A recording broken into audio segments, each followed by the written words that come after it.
আগামী জাতীয় নির্বাচনে দলীয় বিবেচনা নয়, বরং যোগ্য ও জনবান্ধব প্রার্থীদের বিএনপি মনোনয়ন দেবে বলে জানিয়েছেন বিএনপির স্থায়ী কমিটির সদস্য সালাউদ্দিন আহমেদ।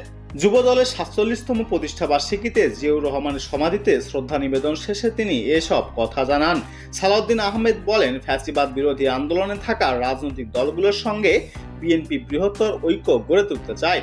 জাতীয় নির্বাচনের আগে এই ঐক্যকে সুসংগঠিত করতে তৃণমূল থেকে কেন্দ্রীয় নেতৃত্ব পর্যন্ত সবাইকে ঐক্যবদ্ধ থাকতে হবে। তিনি আরও বলেন, আন্দোলনের ধারাবাহিকতা রক্ষা করে ফ্যাসিবাদ বিরোধী সব শক্তিকে নিয়ে গঠন করা হবে বৃহত্তর রাজনৈতিক জোট।